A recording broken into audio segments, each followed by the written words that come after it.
ये राय दुरुस्त है, भले ही दक्षिण वालों की नकल करते हुए ही दुरुस्त हुए हों।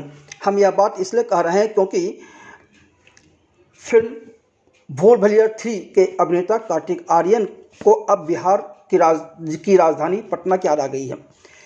कार्तिक को पटना की याद अनायास आई हो, ऐसा भी नहीं है। वास्तव में यदि हम यह कहें कि पटना की याद उन्हें मजबूरन आई है तो कुछ भी गलत नहीं होगा।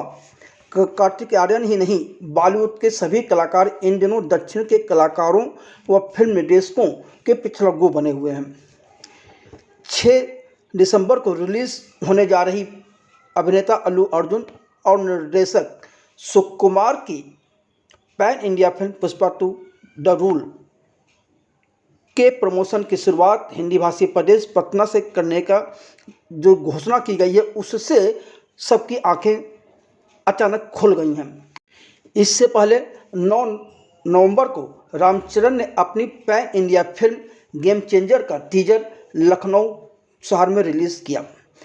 इससे जब लखनऊ शहर में जो प्रतिसाद मिला, उसने भी बॉलीवुड के हर कलाकार और निर्देशक को सोचने पर मजबूर कर दिया है।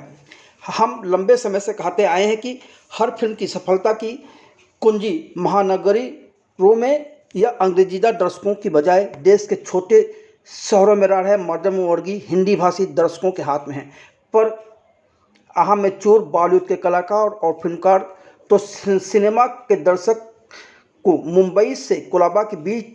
मुंबई में कोलाबा से बांद्रा के बीच मानकर ही चलते हुए सिनेमा बनाते आ रहे थे और उसी परिवेश की सिनेमा बना रहे थे, जिसकी वजह से बाकी देश के लोग इस सिनेमा को पसंद नहीं कर रहे थे। पर ऐसा करते हुए इन फिल्मकारों ने न सिर्फ अपना नुकसान किया, बल्कि सिनेमा को भी नुकसान पहुंचाने में कोई कोर कसर बाकी नहीं रखी। खैर, गेम चेंजर और पुष्पा 2 द रूल फिल्मों ने कम से कम कार्तिक आर्यन की आंखें खोल दी हैं। कार्तिक आर्यन इन दिनों अपने करियर को ऊंचा उठाने के साथ ही एन केन प्रकार खुद को ऐसा सुपरस्टार साबित करने के लिए संघर्ष कर रहे हैं जो कि न्योपोकेट नहीं है। इसके लिए वह अपनी पूरी पीआर टीम को काम पे लगा रखा है और जो कुछ संभव है उनसे वह कर रहे हैं। इसी के तहत उन्होंने बांद्रा की गेटी गैलेक्सी सिनेमा घर में जब उनकी फिल्म भूल भुलैया 3 चल रही थी तो वह गए और अपनी कार पर खड़े होकर डांस वगैरह भी किया, जिस पर कुछ लोगों को आपत्ति भी हुई। लेकिन मुझे लगता है कि फिल्म के प्रमोशन के हर तरीके को अपनाया जाना चाहिए और दर्शकों तक पहुंचने की कोशिश की जानी चाहिए।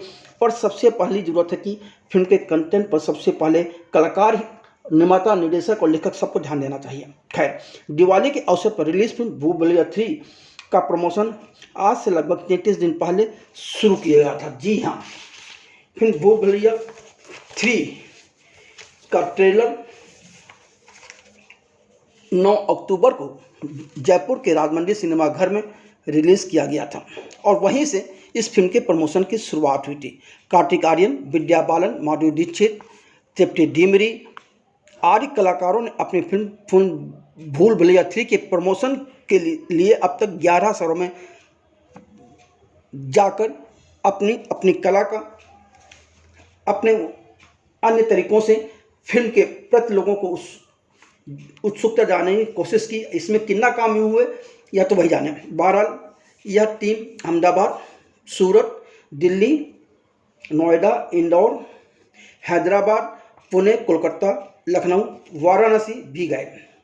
पुणे में कार्तिक आर्यन व माधुरी दीक्षित ने वड़ा पाव खाकर लोगों को आम इंसान होने का एहसास कराया, तो वहीं कोलकाता में हावड़ा ब्रिज पर कार्तिक आर्यन व विद्या बालन ने फोटो खिंचवाई। अब इससे फिल्म को कितना प्रचार मिला यह तो कार्तिक आर्यन वगैरह ही बता सकते हैं। अलग अलग शहरों में कॉलेज के अंदर इवेंट भी किए गए।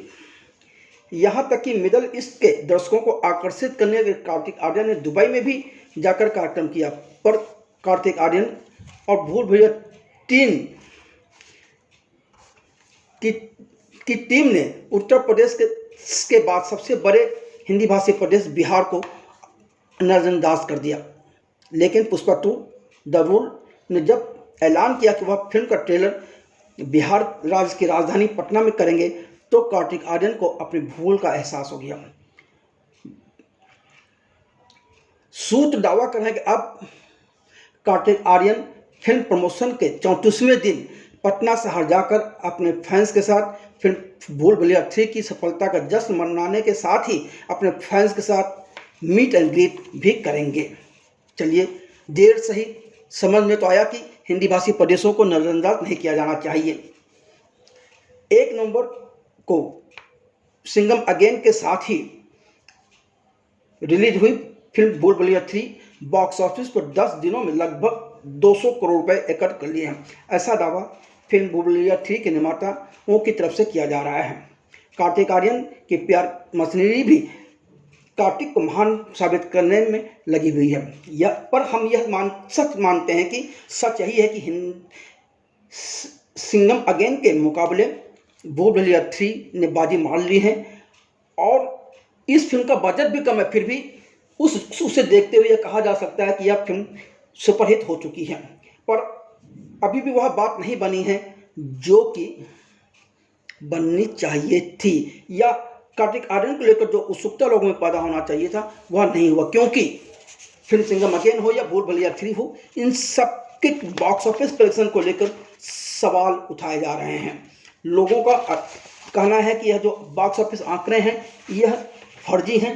कुछ लोगों ने तो बाकायदा ट्वीट वगैरह करके आरोप लगाया है कि यह सारे कॉर्पोरेट बुकिंग या कलाकारों के द्वारा खुद खरीदे गए टिकटों या मुफ्त में टिकटें बांटने का नज़रिया है के कारण ऐसा नज़र आ रहा है, पर सच हम नहीं जानते। हमें तो खुशी है कि फिल्म चली और सिनेमा आगे बढ़ रहा है। हम बता दें कि फिल्म को प्रमोशन के लिए कार्तिक आर्यन 11 शहरों में फिल्म के रिलीज से पहले ही घूम चुके थे, सिटी टूर कर चुके थे और तब उन्हें पटना की याद नहीं आई थी और ना ही यह कहा गया था कि 34 दिन का यह प्रमोशनल टूर है। पर भला हो अल्लू अर्जुन का, जिन्होंने पुष्पा 2 द रूल का ट्रेलर लॉन्च पटना में जारी करने के निर्णय को साधुनिक कर कार्तिक आर्यन व भूल भुलैया 3 की टीम की आंखें खोल दी। अब फिल्म भूल भुलैया की PR टीम की तरफ से कहा जा रहा है कि कार्तिक आर्यन अपनी फिल्म भूल भुलैया 3 के 34 DC प्रमोशन का समापन करने के लिए 12वें शहर पटना जा रहे हैं। यानी कि 12 नवंबर को कार्तिक आर्यन और शायद फिल्म भूल भुलैया 3 के कुछ कलाकार पटना पहुंचकर वहां के लोगों के बीच मनोरंजन के कुछ क्षण बांटेंगे। भूल भुलैया 3 की PR टीम की माने तो पटना में अपनी फिल्म की सफलता का जश्न मनाने के साथ अपने फैंस के साथ मीट एंड ग्रीट करेंगे। चलिए, किसी भी बहाने कार्तिक आर्यन को यह तो याद आया कि उन्हें हिंदी भाषी शहर पटना की अवहेलना नहीं करनी चाहिए थी। अब पटना शहर कार्तिक आर्यन के इस कार्यक्रम से फिल्म भूल भुलैया और कार्तिक आर्यन को कितना फायदा होगा यह तो वक्त बताएगा, लेकिन पटना वासियों को खुश होना चाहिए कि बॉलीवुड को पटना शहर की याद आ गई है। हो सकता है कि भविष्य में अन्य बॉलीवुड कलाकार व निर्देशक भी अपनी फिल्म के प्रमोशन के लिए पटना पहुंचा करेंगे, मगर पटना वासियों को इसका धन्यवाद अल्लू अर्जुन को और उनकी फिल्म पुष्पा 2 द रूल को ही देना चाहिए, जिन्होंने ये सबसे पहले सोचा कि हमें पटना जाना है, जिसके कारण अब बॉलीवुड के लोगों को भी पटना की याद आई है।